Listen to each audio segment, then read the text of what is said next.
Muy buenas tardes. Bienvenidos. Muchas gracias por acompañarnos. Hoy iniciamos un diálogo, una conversación para tener este mes de noviembre un tema sobre el cáncer de próstata. Agradecemos a todos los presentes y me gustaría poner en contexto por qué ahora en noviembre estamos hablando sobre el cáncer de próstata. Voy a compartir en este momento la presentación y agradecemos muchísimo que nos estén acompañando. Y a través de la plataforma de inclusión y equidad de el CUSEA, vamos a presentar Movember, prevención del cáncer de próstata. Movember es un movimiento que nace en Australia y es la combinación de la palabra en inglés mustache, que es bigote, y el mes de noviembre. Eso es Movember. ¿Y por qué está en inglés? Porque en 2003, Travis Garon y Luke Slattery decidieron iniciar un movimiento inspirados en el activismo de sus propias madres con respecto al cáncer de mama, recaudación de fondos y activismo para sensibilizar el tema. Se inspiraron en que sus madres estaban siempre muy activas con respecto al cáncer de mama. Pero ellos dijeron, y lo cito textualmente, nuestros padres, socios, hermanos y amigos enfrentan una crisis de salud de la que no se habla. Los hombres se mueren demasiado jóvenes. No podemos permitirnos y quedarnos en silencio. Tal cual es lo que estos dos hombres en 2003 decidieron iniciar con esta campaña para romper con el silencio, porque los hombres no hablamos del cáncer de próstata. El objetivo de esta asociación, que es no gubernamental y sin fines de lucro, es generar conciencia y recaudar fondos para el tratamiento y detección temprana. Decidieron utilizar el bigote porque en 2003 ya no estaba de moda. Ya no estaba de moda traer bigote. Entonces, quienes se dejaran crecer el bigote atraería comentarios y decidieron invitar y solamente 30 hombres aceptaron el reto. Y estos hombres se dejaron crecer el bigote y donaron $10 australianos a la causa. En 2004 generan esta asociación, se registra la fundación. Ustedes pueden ver la página electrónica. No es nada difícil de recordar el nombre. Y en el 2007 se vuelve viral e internacional, principalmente en países de habla inglesa y en toda Europa, Asia y Sudáfrica. Para 2019, esta asociación ya tenía más de 1,250 proyectos financiados a nivel mundial y han acumulado más de 542 millones de euros recaudados desde el 2003 y ha logrado posicionarse entre las primeras ONGs del mundo en cuanto a la cantidad de personas registradas y activismo. Entendiendo este contexto internacional, ¿qué ha hecho CUSEA? Pues CUSEA, a través de esta plataforma de inclusión y equidad, ha logrado ya hacer eco, hacer ruido y seguir apoyando y seguir hablando y seguir invitando a que hablemos del cáncer de mama. Y por eso el mes pasado, en octubre, tuvimos un diálogo precisamente con médicos, con sobrevivientes, sobre el tema del cáncer de mama. Pero debido a que Movember es en noviembre donde esta asociación sin fines de lucro inicia el tema del bigote, y por eso es que algunos hemos optado por dejarnos crecer el bigote, y alineándonos con que el Hospital Civil de Guadalajara nos comparte como autoridad los colores de los listones con respecto a los diferentes tipos de cáncer. El listón celeste, el azul celeste, está asignado para la próstata. Y hoy precisamente vamos a hablar de la prevención del cáncer de próstata. Vamos a hablar sobre qué es, cuáles son los factores de riesgo, signos, síntomas, qué podemos hacer para modificar estos factores, el diagnóstico, el tratamiento y los mitos, sobre todo los mitos. Y para eso tenemos con nosotros a Gustavo Rodríguez Pérez, toxicólogo y certificado en análisis de riesgo, que es jefe de nuestra unidad de seguridad integral en CUSEA. Hemos invitado a un urólogo, que es el doctor Rubén Bernabé Ceja, y a un oncólogo radioterapeuta con maestría en sexualidad humana, el doctor Guillermo Alán Hernández Chávez. Es a ellos a quienes les doy la más cordial bienvenida y agradezco que hayan aceptado estar con nosotros hoy para que desde el aspecto científico, la información médica, se ha ventilado hoy el tema. Pero también me siento muy contento, muy feliz de tener con nosotros a don Alberto del Río Rodríguez, ingeniero industrial de formación. Actualmente tiene 64 años, es sobreviviente de cáncer de próstata y para citar lo que él tan amablemente nos compartió, la cirugía salvó mi vida. De esto vamos a hablar en estos minutos. Sin más, dejaré de proyectar la presentación para dar paso a nuestros especialistas, quienes nos estarán hablando sobre el tema. Gustavo Rodríguez, ¿nos podrías por favor mencionar sobre la prevención? ¿Qué haremos nosotros para prevenir? Después estaremos platicando alternadamente con el urólogo y con el oncólogo para finalmente dejarle la palabra a nuestro testimonio sobreviviente. Dejo el micrófono en las palabras. Gustavo, por favor. Sí, buenos días. Gracias por la invitación. Y la verdad, para mí sí es muy importante el tema de la prevención, no solamente en esta enfermedad, pero enfocándonos al cáncer de próstata que trae detrás de su prevención mucho de lo cultural, de hecho hasta lo religioso. Y el tema que hemos estado viendo sobre el machismo, que tiene mucho que ver con por qué las personas no acuden como un tema de prevención a las clínicas de primera atención. ¿Por qué se esperan siempre hasta que hay algún problema o presentan los síntomas francos de que su próstata está fallando? Perdone. Eso significa que no es que no existe información, porque claro que existe. Existe mucha información que nos da el Seguro Social, la Secretaría de Salud. De hecho, cuando uno va al IMSS, habla mucho sobre la prevención del cáncer de próstata como el de mama. Pero ¿por qué falla eso? ¿Qué es el problema que tenemos los mexicanos? Que ese es lo de mi experiencia, no sé en otros países realmente cuál sea la principal causa, pero en México es mucho el tabú que tiene que ver con la cultura, con que creemos que esto mancha el hombre, que quita parte de su masculinidad o que lo pone en duda. Siendo que esta enfermedad empieza a ser como muy presente a los 45 años, en donde todos deberíamos de hacernos ya la prueba, no solamente el antígeno, que es una herramienta buena, pero no es complementar, no es el estándar de oro, lo que significaría que esa nos va a dar la respuesta total de si tenemos o no la enfermedad, es parte del diagnóstico solamente, pero la que sí es el estándar de oro sigue siendo el diagnóstico, la exploración, obviamente, por un especialista, en donde nos va a decir, bueno, ¿cómo está nuestra próstata? ¿Qué causas está teniendo? Ya que la próstata es una glándula que ya con la edad nos va a dar problemas. Algunos sí nos va a dar una hiperplasia prostática benigna, algunos sí les puede dar un cáncer.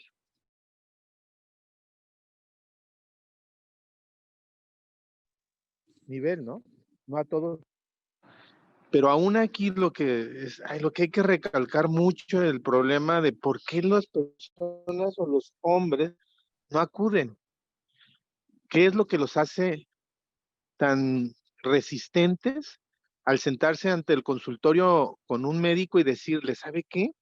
Pues fíjese que no estoy orinando bien, fíjese que mis relaciones sexuales ya no son como antes, ya no tengo una erección adecuada, una eyaculación adecuada. Bueno. Y Gracias, esto, Gustavo. Se estaba cortando un poco tu conexión, ok, pero sí, alcanzamos a escuchar esto último. ok, Eh, Tienes un minuto para terminar la primera participación con respecto a la prevención. ok. Todavía tengo, ¿cuánto tiempo? Perdón, ¿un minuto? Un minuto más, sí, para terminar el tema de la prevención. Muy bien. Y esto nos va a llevar a efectos catastróficos, porque cuando ya llega un paciente con un problema, ya el problema está muy avanzado, ¿verdad? Ya es un problema en el que lo que se le va a ofrecer, ya cuando uno le dice, tienes que ir con el urólogo, que obviamente es una de las primeras maneras de prevenirlo, para que el experto te diga si estás bien, pero cuando en la consulta de primer nivel tú le expresas al médico que te sientes mal y él capta que debe de enviarte, es la manera de prevenir, es lo primero. Pero ya cuando te dicen que no pueden orinar o que ya tienen toda esta sintomatología, pues ya lo derivas pensando hasta en el urólogo oncólogo, no con solamente el urólogo. Y los recursos económicos empiezan a tener también un problema porque no estamos preparados para eso. Sale más caro. Entonces todo esto nos va minando en lo económico, en la atención médica y ahorita con el COVID no se diga. Se volvió otro tema en el que para la atención especializada se está haciendo con mucho mayor precaución por el tema del COVID. Entonces imagínate el machismo, imagínate la falta de información que existe real en cuanto a los niveles familiares y el que yo no le diga o no me atreva a decirle al médico qué es lo que me está pasando. Eso Claro. es el tabú que tenemos. El problema principal es ese. Muchísimas gracias, Gustavo Rodríguez, responsable del área de salud preventiva aquí en el CUSEA. Justo ahí en ese tema, me gustaría pedirle a nuestro oncólogo que tiene la maestría en sexualidad humana que nos aportara un comentario con respecto a la sexualidad humana. El tema, no como oncólogo, sino como especialista en sexualidad humana, el tabú, el machismo. ¿Cómo podríamos invitar a los hombres a que se atrevieran a ir al primer médico, al primer contacto, ni siquiera todavía con el urólogo y evitar tener que ir con el oncólogo? Si pudieras, por favor, compartirnos tus conocimientos y lo que sabes con respecto a qué podríamos hacer para romper esta barrera del silencio. Sí, como no. Creo que uno de los aspectos importantes para conocer, no nada más es, no es que no hablemos de cáncer los hombres, ¿eh? No hablamos de ninguna enfermedad. Hay una formación en donde el hombre lo puede todo, se aguanta, es fuerte, pero es fuerte aparentemente, porque realmente nuestras consultas están llenas de mujeres y los hombres generalmente acuden en etapas muy tardías. Primero, por hay una fantasía, acerca de la revisión de próstata, ¿no? Por eso el antígeno prostático de pronto tomó una fuerte relevancia, porque me hago un examen de sangre y nadie tiene entonces que tocarme y que tocarme en una parte en donde el ano como tal, la erotización de esa parte o esa parte en Occidente es prohibida. Es aquí a nadie tiene que tocarla y nadie tiene que hacer nada. Entonces, va desde la formación de pequeños y la formación, eh, aunque en nuestra sociedad ya ha cambiado un poco, la formación la hace la mamá. Y las mamás, ellas sí acuden a que las revisen, pero también hay que tener en cuenta que si tomamos los índices de abuso, pues también las mamás les dicen, ahí te tiene que tocar nada. Entonces, hay una situación en donde se tendrá que elegir cuál es la información que se da. Me acuerdo que cuando llegó el VIH-Sida, las personas tuvieron que hablar de sexualidad porque no se hablaba ni siquiera de eso. Entonces va una formación desde la primaria, desde la secundaria, toda una formación educativa. No tenemos educación en salud en México o es muy escasa. Muchísimas gracias, Alan, quien es, además de oncólogo, es una persona que ha tenido estudios sobre sexualidad humana y por eso el enfoque con el que abrimos. Me gustaría entonces pasar con el urólogo. Rubén, que nos pudieras compartir cuál es la intimidad en el consultorio del urólogo. ¿Qué es lo que ves tú? ¿Cuál es tu experiencia? Si el experto en sexualidad humana y el médico en temas de prevención nos dicen que es el tabú, que es el machismo y que en general, no solamente el cáncer de próstata, sino en general los hombres somos muy malos pacientes por la idea de que todo lo podemos, todo lo aguantamos y todo nos lo tenemos que aguantar. ¿Cuál es tu experiencia en el consultorio como urólogo con los hombres en este tema? Hay esta fantasía infantil por parte de los pacientes de que evidentemente cuando enferman y cuando no lo comunican, la enfermedad no progresa. La enfermedad progresa y sigue su rumbo. Para nosotros los urólogos ha sido muy difícil esta situación real con el paciente, porque el paciente llega en etapas, sobre todo si no hay dolor, el paciente llega en etapas terminales. Y la verdad es que lo que hemos visto nosotros, el cáncer de próstata, que es por esto que se empezó a desarrollar este movimiento, el cáncer de próstata no da síntomas iniciales. Entonces tú tienes un paciente sin síntomas que evidentemente puede estar 5 o 10 años sin sintomatología y ese paciente está permitiéndose una progresión. El paciente que empieza a tener esta circunstancia de una revisión y que en su conciencia, a través de su lado, de su parte femenina, bien sean sus hijas, su esposa, su mamá, sus hermanas, quien lo empieza a alentar a que vaya al consultorio y donde le nace la posibilidad de dejarse revisar, es ahí el paciente que empieza a tener este grado de conciencia que le permite, a su vez, entonces, ahora sí, buscar una ayuda y nada más, la mayoría lo hacen como profilaxis. Algunos, que este es el grosor y la población que más acude al consultorio, es la siguiente, es aquel paciente que tiene sintomatología, pero sintomatología de enfermedad prostática benigna. No así, el cáncer no da síntomas. Entonces, es aquel paciente que llega con cuadro de ardor, dolor para orinar, dificultad miccional, que se levanta en la noche a orinar, que está con un chorro débil, que está notando que va a orinar y que tiene goteo terminal, que se le manchan los calzones, que no está eyaculando bien, que empezó a mermar su actividad sexual. Este es el paciente que entonces empieza a acudir y ahí cuando la revisión del paciente prostático sano, ese paciente prostático sano, ahí detectamos nosotros muchos pacientes con cáncer de próstata.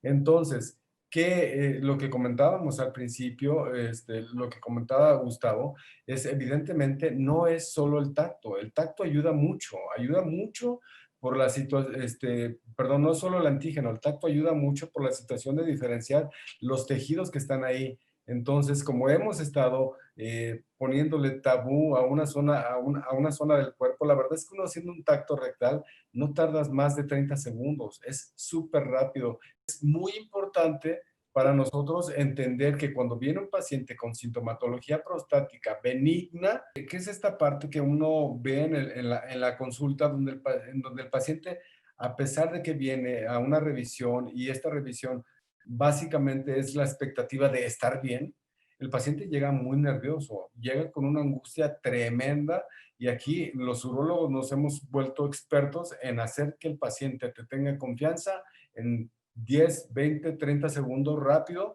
que note que no va a haber dolor, que note que no va a haber problemas, que lo que se tenga que hacer se va a solventar, es decir, que lo más seguro es que se lo pueda solucionar. Y entonces, como varones prácticos, quieres solucionar todo de una buena manera y de una buena vez. Entonces, lo que se tenga que hacer. Habitualmente, la mayoría, como les comentaba, llegan en etapas donde vienen con sintomatología urinaria baja, es decir, todo lo que mencionaba, y ya después es cuando se empieza a detectar la parte del cáncer. Que al tacto, la primera visita tú te das cuenta en el tacto rectal y decides que es una próstata que no está sana, y dices, esta próstata que no está sana le tengo que dar un seguimiento de otra manera. Sin embargo, hay próstatas que dan la apariencia de sanas y no necesariamente están sanas. Para eso se combina el resultado del tu antígeno con el resultado del antígeno fracción libre con el resultado de tu tacto, y muy probablemente es un paciente que tú vas a tener que mandar, evidentemente, a hacer estudios posteriores. Normalmente no es a la primera cita que el paciente se le detecta cáncer de próstata. Muchísimas gracias, Rubén. Entonces pasamos a la etapa donde lamentablemente ya hay que atender. Y yo sé que aquí es compartido tanto el urólogo como el oncólogo, pero me gustaría ahora permitir que Alan nos pudiera compartir el oncólogo cómo recibe al paciente. Entiendo claramente que es especialidad del urólogo, pero aquí el oncólogo, ¿qué ve? ¿Cómo recibe a la persona, al hombre? ¿Y cuál es el acompañamiento? Bueno, es importante señalar, generalmente cuando llegan con nosotros, generalmente llegan derivados de un urólogo. Muchas de las ocasiones, cuando es una etapa temprana, el tratamiento de elección es la cirugía. Algunas ocasiones diferentes en pacientes ya de mucha edad o pacientes que no tienen su estado tan adecuado, no irán a cirugía y entonces también llegan a oncología. Y también lo mencionaba el doctor Rubén, muchos de nuestros pacientes llegan en etapas muy avanzadas, entonces la parte quirúrgica ya no es posible y entonces pasan a oncología. Generalmente nosotros no tenemos, lo digo honestamente, no tenemos tanto problema porque el paciente viene ya diagnosticado y viene ya con una idea de qué tiene que hacerse. Difícilmente nos encontramos con un paciente que se pone resistente o que quiere negociar. Los pacientes que se ponen más resistentes son aquellos en donde tienen las dos posibilidades, tanto de cirugía como de un tratamiento oncológico, quizás de radioterapia. Pero la mayoría ya vienen con la idea de un diagnóstico y de un avance de enfermedad. Entonces, ya vienen dispuestos a, y es parte de una dinámica que se da en cuanto a la negociación. Ya no negocian el tacto o no. Ya lo que están preocupados es por su vida. Y entonces ya se les ofrece un tipo de tratamiento y la mayoría aceptan. También he de confesar, muchos pacientes no aceptan los tratamientos, buscan alguna alternativa, lo cual es totalmente válido. La etapa del médico que decía y se hacía todo ya no existe. Ahora es una responsabilidad compartida. Y en esta responsabilidad compartida tratamos de hacer, como decía el doctor Rubén Bernabé, un manejo más fácil para el paciente, pero ya llegar a un tratamiento oncológico o a un tratamiento quirúrgico del tamaño en que se hacen las cirugías, ya no es tan sencillo. Sin embargo, estamos hablando que en una etapa, como en todos los cánceres, en una etapa temprana, existen muchas posibilidades de cura. En cambio, cuando ya son etapas más avanzadas, la curación es más difícil. Curiosamente, cáncer de próstata, al igual que cáncer de mama, los pacientes tienen avances usualmente lentos. Entonces, nos permiten hacer múltiples tratamientos combinados. La verdad es que en cáncer de próstata, el dúo que hacemos con urología es muy importante, porque ellos tienen una parte de manejo de muchas complicaciones, de diagnóstico. Ellos son sus médicos iniciales y también hacen mucha confianza con ellos. Nosotros aportamos el tratamiento oncológico, hacemos algo de seguimiento, pero nos apoyamos mucho en la parte urológica. Tenemos que hablar de lo inevitable que es, desafortunadamente, si entendí bien, por la participación de Gustavo Rodríguez, de Rubén Bernabé y de Alan Hernández, lamentablemente la gran mayoría ya no hay mucho que hacer, ya es muy tarde. Como oncólogo, háblanos de la metástasis, háblanos, porque todos tenemos un tío, un primo, el primo de nuestros papás, un primo de nuestra mamá, un abuelo que nunca se atendió, nunca fue a tiempo y está totalmente con un cáncer en muchas partes de su cuerpo. Háblanos de la metástasis porque no nos atendimos a tiempo. Fíjate que el cáncer de próstata, como comentaba, es un cáncer que avanza lento. Entonces, esto nos permite hacer múltiples tratamientos, aún en pacientes metastásicos. Es un cáncer dependiente de las hormonas. Entonces, en su gran mayoría, ¿qué hacemos? Se bloquea la acción de la testosterona. De ahí que vienen muchos efectos en la sexualidad secundarios a esto, pero nos permite manejos a largo plazo. Yo tengo pacientes de 8 o 10 años con metástasis de inicio, con manejos de bloqueo hormonal. Si se presenta alguna metástasis que hay que radiar, se radia. Eventualmente muchos de estos pacientes se harán resistentes a la hormona y tendrán que recibir quimioterapia.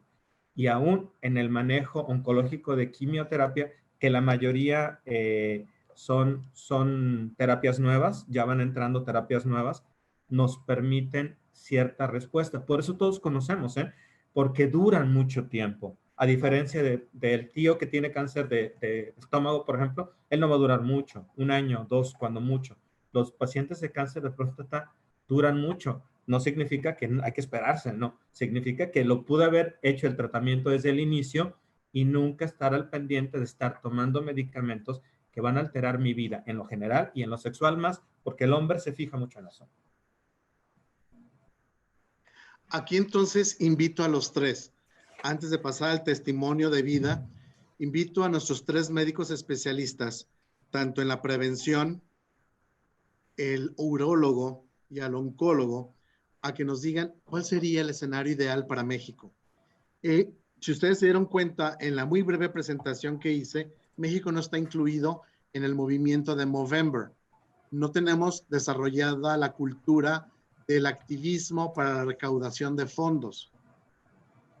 Estamos pensando en que si no tenemos los ingresos, si no tenemos los medios, vamos a salud pública. Vamos al ISSSTE, al Seguro Social, al Seguro Popular. Si tenemos los medios, vamos con un especialista de consulta privada. Pero como México, aterricemos como Guadalajara, como Jalisco, como nación, como hombres mexicanos, independientemente de los ingresos, ¿qué es lo que necesitaríamos hacer?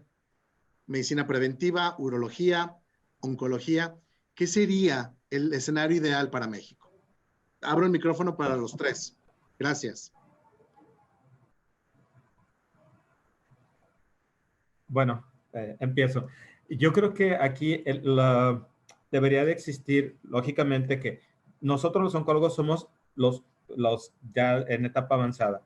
Te juro que no pasaría nada si nos quedamos sin trabajo, ¿eh? Te lo juro. La verdad es que el saber que tienes que acudir a hacer chequeo preventivo a partir de los 40 años con tu médico familiar o urólogo particular o médico en el ISSSTE o en cualquier institución, tendría que ser la clave. O sea, hay que saber que a partir de los 40 no puedes permitirte, al igual que las mujeres, su papá Nicolau, el hombre tendría que tener revisión y antígeno prostático a partir de los 40. Creo que esa es la parte más importante, quitarse telarañas de la cabeza.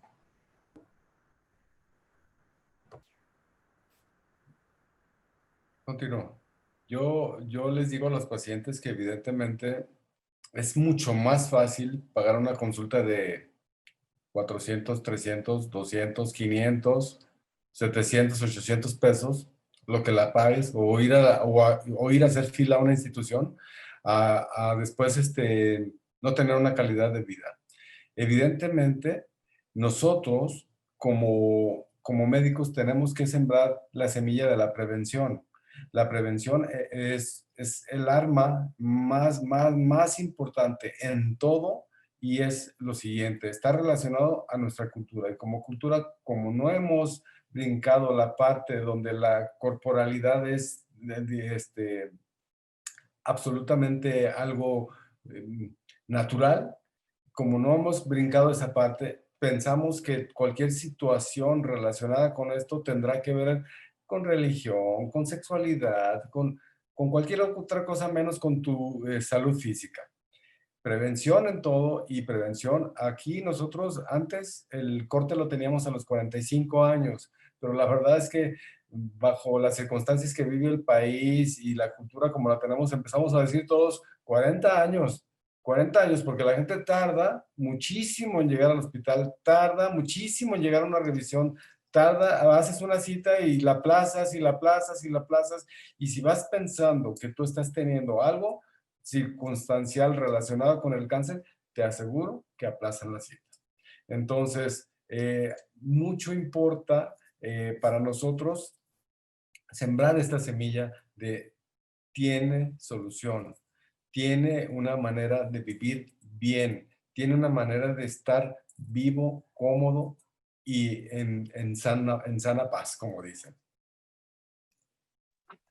Muchísimas Bueno, gracias. Entonces nos quedaría Gustavo como sí, médico en tema de prevención. ¿Cuál sería el momento ideal para México? ¿Qué es lo que necesitamos hacer? yo me iría más atrás. Fíjate que, bueno, sonó raro, ¿verdad? Yo me iría todavía en la materia de la familia, porque ahí es donde estamos fallando en la prevención. Lo que es lo cultural y los mitos y todo esto existe dentro de la familia. Si nosotros sembramos ahí, como dicen los dos especialistas, sembramos ahí en la familia la necesidad de decirle a los hijos qué es prevenir y qué se tendrán que hacer sin duda alguna en alguna etapa de su vida, en la década de la vida, si la dividimos por 10, seguramente vamos a entrar en cada una de estas.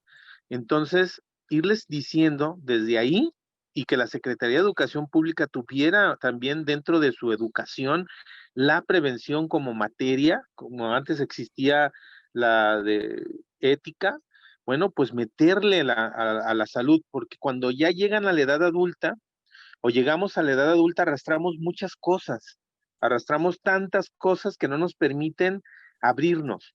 Y lo cultural y lo emocional y lo que dice mi abuelita o mi papá, que decía que una vez que te tocan ahí ya no eres hombre. Bueno, pues es como la película esta de la montaña, ¿no? El secreto en la montaña, que dos personas vaqueras de botas y que fueran a abrirse y que eso hiciera un cambio total en la vida, de que vean que en todos lados hay esta preferencia y que es sano. Bueno, esto también debería de ir así, porque ya cuando llegamos a la parte de acudir con el médico, ya no es prevención, acudimos por algo. La prevención es antes, es en qué momento yo tengo que estar haciendo mi cartilla válida. Así como existe la vacunación, debería de existir esto, ¿no? De también a mí que yo tenga dónde me checaron, qué fecha fue, quién me lo hizo y qué salió. Mi cartilla de salud, ¿no? De adulto. Porque el problema no es que lleguemos a la adultez, es que vivimos 70 años. Y para llegarlos pasamos por muchas cosas y los costos son tanto en lo económico personal como en lo de gobierno. O sea, le pegamos a todas las esferas. Y cuando alguien ya enferma, no me van a dejar mentir los oncólogos y el especialista en neurología, que cuando alguien ya llega con ellos, pues los costos son muy elevados, muy, muy elevados. No es que pretendiera uno que nadie no llegara, sino que llegara los que de veras deberían de llegar, porque sí o sí el cáncer se les presentó, a pesar de toda la prevención, a pesar de que estuvieron con una cultura de la prevención desde chicos, ¿no? Yo me iría desde allá, la verdad, y haría lo posible porque ahora en las aulas de primaria, secundaria y prepa se insistiera en las medidas de prevención y no pasaríamos por tantas cosas y costos innecesarios. Ahí viene la vacuna del COVID, que no es tema, pero imagínense cómo va a estar esto de polémico. Entonces eso habla de nuestra cultura, pero más sobre lo que la familia se expresa y dice y le hace al niño o a la niña, de eso de no te toquen o no te toques, o dile pajarito al pene, o sea, ese tipo de cosas que desde ahí vamos arrastrando un montón de mentiras, ¿no? Del murcielaguito y cosas así, cuando tienen nombres mucho mejor conocidos y menos agresivos como los que son realmente. Entonces es la parte de manejar en la familia y sembrar ahí eso, la prevención. Creo yo que si ahí no lo hacemos, ya cuando lleguemos a la adultez, ya llegamos tarde. Muchísimas gracias, Gustavo. Muchas gracias a los tres médicos, cada uno desde su trinchera. ¿Querías aportar algo más, Bernabé? Rubén. No, básicamente lo que mencionaban sí es cierto. esto es desde la cultura en tu casa y lo ves porque en realidad cuando llegan los pacientes, muchos vienen traídos por sus mujeres, por su familia del lado femenino. Las hijas traen a los papás, las hermanas traen al hermano. Me ha tocado que me entran aquí, son esposos. No, es mi hermano. Ah, caray, ¿por qué no viene solo? No, es que no quería venir y lo traje. Y esa es una parte muy, muy importante. Entonces, la mujer ha aprendido en esa parte, en la transmisión de la cultura de una mujer a otra, ellas lo han aprendido como la manera de prevención y nosotros seguimos en las mismas. Muy valiosa aportación, porque justo nos das la pauta para ahora invitar a nuestro testimonio, porque entonces entre hombres no lo hablamos, entre hombres no lo socializamos, lo sufrimos en silencio, pero es la mujer, no por algo ahora podemos hablar abiertamente del cáncer de mama en octubre, porque ellas lo han ya socializado, ellas lo pueden ya abrir, los hombres seguimos sin hablarlo. Cuando tuve el honor de entrevistar por teléfono a don Alberto, a quien le voy a dar la palabra ahora, me voy a adelantar y disculpe que rompa el tema, el protocolo, pero fue usted quien me dijo, gracias a mi mujer, fue mi esposa. Entonces, justo ahí, Rubén, nos das la pauta para darle el micrófono a don Alberto, que nos platique su experiencia como sobreviviente, como paciente, para que nos diga cómo es como hombre, todo lo que ha estado escuchando y qué es su experiencia de vida.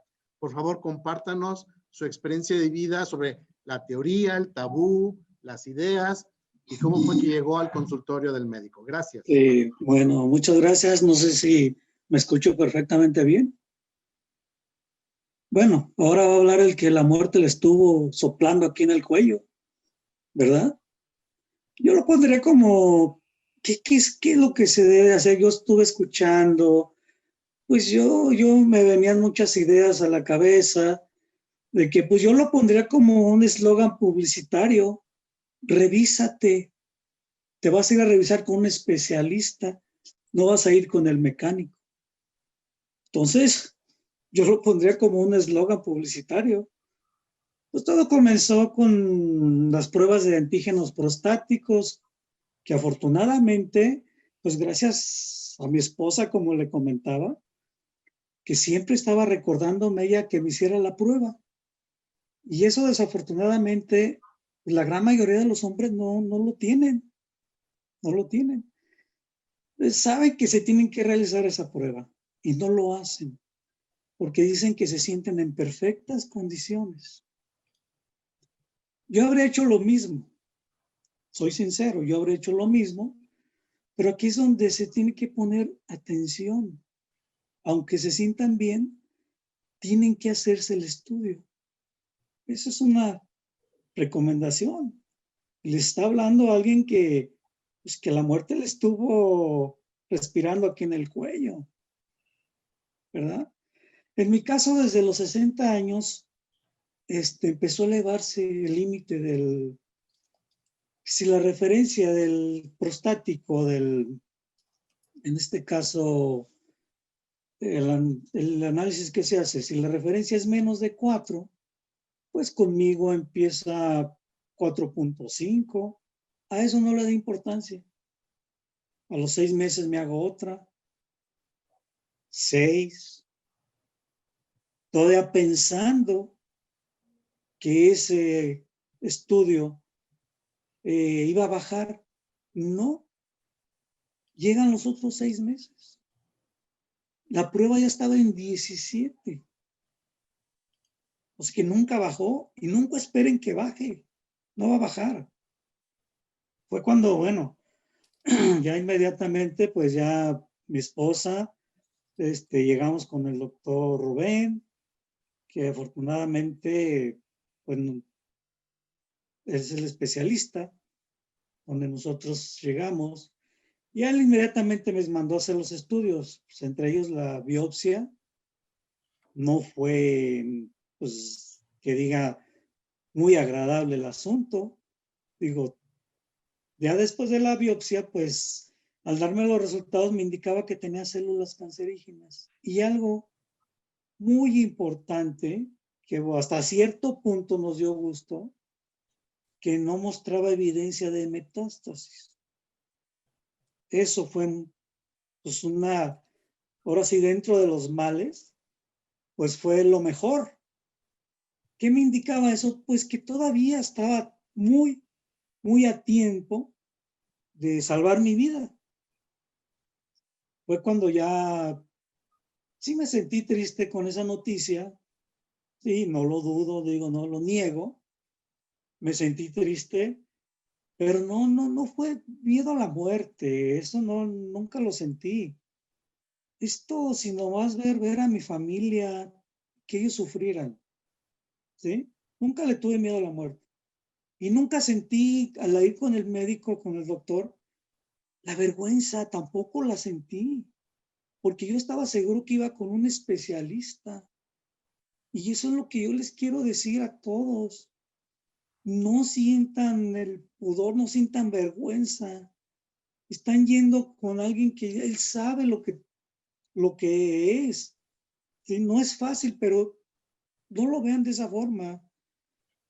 Ahora ya solo sería luchar por mi vida. Es aquí donde depositas toda tu confianza en tu familia, en tu médico, que te da la seguridad, te llena de esperanza, de que todo va a salir bien y que lograrás vencer el cáncer. Yo le doy gracias al doctor, gracias a mi familia, porque en ellos deposité todo y me dieron la esperanza de vida. ¿Sí? Después de 2 años y medio que tengo de la cirugía, pues lo puedo decir con seguridad que soy un sobreviviente del cáncer. ¿Sí? Llevo una vida normal en todos los aspectos, en todos los aspectos. Siento ya que vencí el cáncer completamente. Así lo siento. Si me resultara que más adelante, bueno, salió otra vez en otro lugar, pues bueno, ya era, no sé, el destino, no sé. Pero bueno, yo ahorita me siento tranquilo. Yo escuché al especialista en sexualidad. Eso realmente llega, yo lo digo, en otro término, cuando tiene uno su pareja que es feliz y que, bueno, hay otras formas. Nunca perdí yo el líbido, como le dicen, nunca lo perdí. Nunca se pierde. Eso es falso de que se pierda. Lo digo con sinceridad, ¿sí? No tendré la erección firme como tal. Lo podría hacer, pero realmente con medicina y eso, pero no soy de los que están tomando medicamento. ¿Por qué? Porque empieza a doler la espalda, la cabeza y se siente uno hasta con náuseas. Pero si tú con tu pareja tienes pues llegan las caricias, llega todo y no pierdes absolutamente nada, nada. No tengan miedo de perder eso, no se pierde absolutamente. Todo mundo después de esas cirugías vuelve a tener su goce sexual igual. ¿Por qué? Porque con ayuda de tu pareja, pues tú lo puedes tener, ¿sí? Eso tú lo transportas a otro término. Ya con cierto tipo de edad, digo, lo transportas a las caricias, a todo, con tu pareja, porque se aman, ¿sí? Todo eso, dice, realmente no hay que esperar a que digan que el cáncer invadió otros órganos. Debemos de tomar conciencia de eso. A todos los hombres yo les diría que no es pérdida de tiempo ni de dinero. Todo es para salvar tu vida. Todo. No hay pérdida de tiempo ni de dinero. ¿Sí? Salvando tu vida, el dinero, como dicen, va y viene, güey. Va y viene. Y si no viene, pues no llegó. Tampoco. Pero salvé mi vida. Tuve una serie de radiaciones después de la cirugía, como 6 meses después, en diciembre, enero, que me las hicieron en el Centro Médico de Occidente, realmente el trato fue excelente. Tuve 33 sesiones que no perdí absolutamente ninguna, ¿sí? Con tecnología de punta, y no es propaganda para el IMSS, ¿eh? No, simplemente yo estoy hablando por mí. Estoy hablando que el servicio fue con aparatos de última tecnología y el trato fue absolutamente de primera, sin hacer publicidad al IMSS. Y todo eso, bueno, esa es mi experiencia de vida, ¿no? Quisiera, no sé, si alguien me quisiera preguntar algo, con todo gusto la puedo contestar. Muchísimas gracias, don Alberto. Gracias por la sinceridad, la apertura, porque precisamente es lo que deseamos, es lo que buscamos en este diálogo sobre el cáncer de próstata. Tenemos preguntas de nuestras personas que nos siguen en Facebook Live, en el Facebook oficial de CUSEA, y hay 3 preguntas y curiosamente son mujeres quienes preguntan, no son hombres. Nuevamente, el tema, nuevamente. La primera pregunta nos hace una mujer precisamente y sería para Rubén como urólogo. ¿Qué síntomas o efectos son un factor de alerta? Necesariamente nunca hay sintomatología para el cáncer de próstata si no es en etapas tardías. Entonces, por eso es la prevención. Y lo que comentaba yo es que muchos de los pacientes llegan con síntomas urinarios por el mismo crecimiento prostático. El crecimiento prostático se da por ir envejeciendo en realidad. Por ir envejeciendo se da este crecimiento y mucho de esto es lo que nos ayuda a que el paciente manifieste algunas sintomatologías que son las que nos lo traen para acá. Es decir, se hace el chorro débil, empieza a tener dificultad para orinar, se levanta más veces en la noche, puja para empezar a orinar, hay ardor, gotea los calzones, por decirlo así, tiene sensación de que no orina completamente, o algunos otros empiezan a tener dificultad en la erección. También lo que sucede en algunos casos cuando ya empieza a haber un poquito de invasión hacia las glándulas donde se guarda el semen, los pacientes manifiestan una especie de sangrado en la eyaculación, ¿sí? Esto se llama hematospermia y este sangrado en la eyaculación a veces es el que también nos trae a los pacientes al consultorio. Pero habitualmente el paciente en etapas iniciales, donde es salvable, y esto es muy importante, si en etapas iniciales no tiene manifestaciones, en etapas iniciales es cuando el paciente es totalmente salvable y tiene toda la opción de estar bien. Muchísimas gracias, Rubén. La pregunta que sigue es precisamente para el oncólogo. Una mujer nos pregunta, ¿siempre se requiere de cirugía para eliminar el cáncer? No, depende de la etapa. La cirugía es una opción, pero también contamos con radioterapia, con hormonoterapia y al último la quimioterapia y las terapias blanco. Entonces, no siempre. Lo que sí siempre se requiere es una biopsia. O sea, la parte de la confirmación tiene que estar. Entonces, esas en etapas en donde ya no es factible la cirugía, pues necesitamos la biopsia, porque dependiendo de la biopsia es lo que vamos a hacer. Muchas gracias. Albricias, tenemos una pregunta por parte de un hombre. ¿Existen grupos para dialogar sobre el cáncer de próstata? ¿Hay grupos de acompañamiento? Sí hay blogs de acompañamiento, pero aquí lo más importante es establecer un acompañamiento con tu médico tratante. Sí lo hay, pero tu médico tratante de verdad es que para un médico tratante es no nada más el tiempo de la consulta. Si el paciente tiene una duda a las 11 de la noche, a las 11 de la noche se contesta, porque lo que pasa es que los pacientes cuando tienen un silencio emocional y se dan la oportunidad de pensar, es cuando les asaltan las dudas. Y la verdad es que sí se entiende, el diagnóstico de cáncer es pues una situación, digamos, que se toma con una fatalidad que hay que estar muy al pendiente. Bien. Otra pregunta de este mismo hombre, de este mismo señor que nos hace por medio de las redes sociales oficiales de QSEA. No he tenido ningún síntoma. ¿Existe tratamiento preventivo? Digamos, no se trata lo que no existe, pero sí, evidentemente, el estilo de vida. El estilo de vida es súper importante. Hay que ver la edad que tenga y en cualquier edad el estilo de vida es importante. Que para nosotros siempre ha sido un factor, y ahorita yo creo que lo va a comentar el doctor Alan, para nosotros siempre ha sido un factor muy importante el hecho de que la gente no fume, no tome. La verdad es que eso no está en los canales adecuados. No fumar, no tomar, hacer ejercicio, hacer el ejercicio que tiene que ser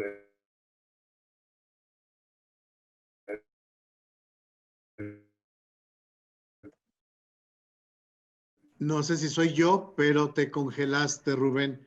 No te escuchamos. No que sé si sea, sea mi conexión. Rubén, te congelaste. creo que soy yo. ¿Listo? ¿Ahí se escucha? Ok, entonces, de preferencia un estilo de vida saludable implica hacer ejercicio, de comer los alimentos de segundo proceso, que en realidad no sean tan procesados, ni azúcar refinado, ni nada de esto, no fumar, no tomar.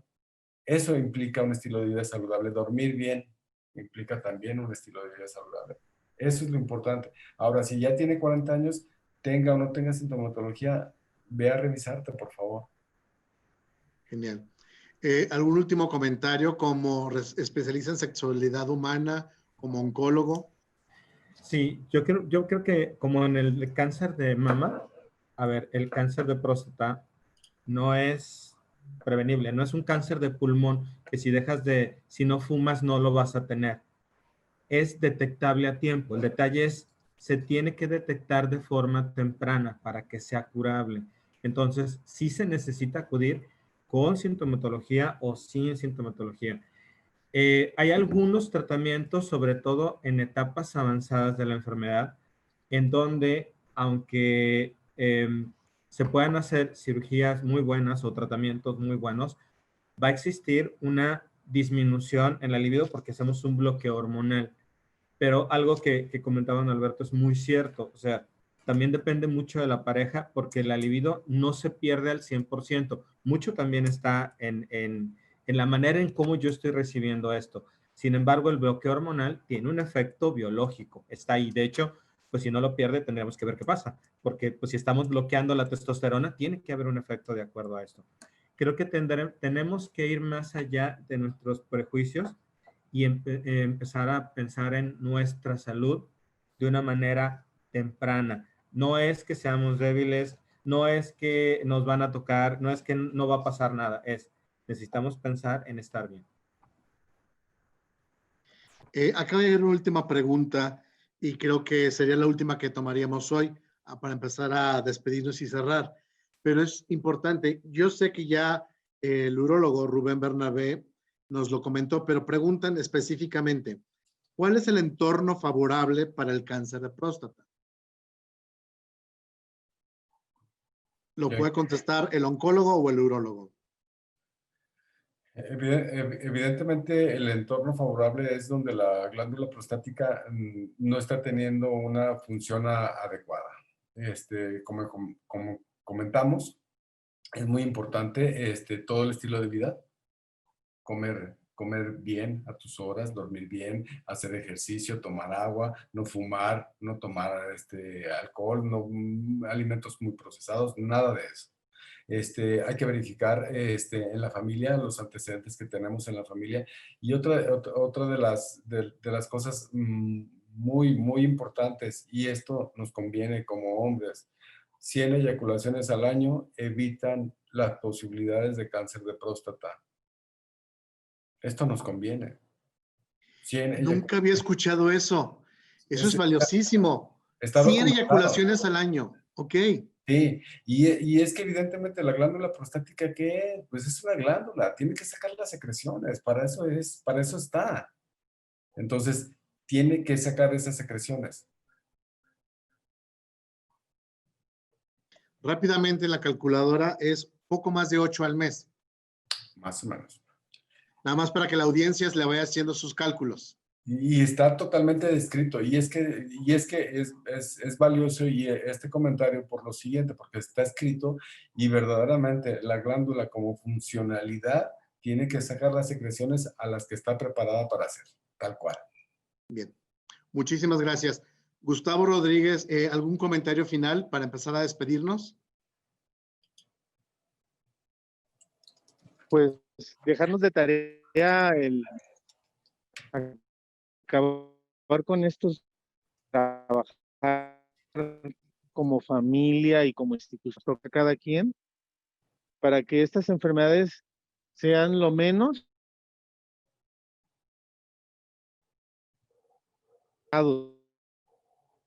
Tu conexión está muy débil, lamentablemente se cortó mucho, pero rescaté que necesitamos trabajar más con la familia, hablarlo más al interior para desarrollar una cultura, porque tu conexión está muy cortada. Don Alberto, ¿algún comentario final que quisiera compartirnos antes de despedirnos? Sí, claro que sí, que pues yo les diría que no es pérdida ni de tiempo ni de dinero, sino es para salvar su vida únicamente. Me cambió mi vida teniendo pues, una vida saludable, como dice el doctor Rubén, comer bien, dormir bien, alimentarse bien. Eso cambió mi vida también, en positivo. Muchísimas gracias.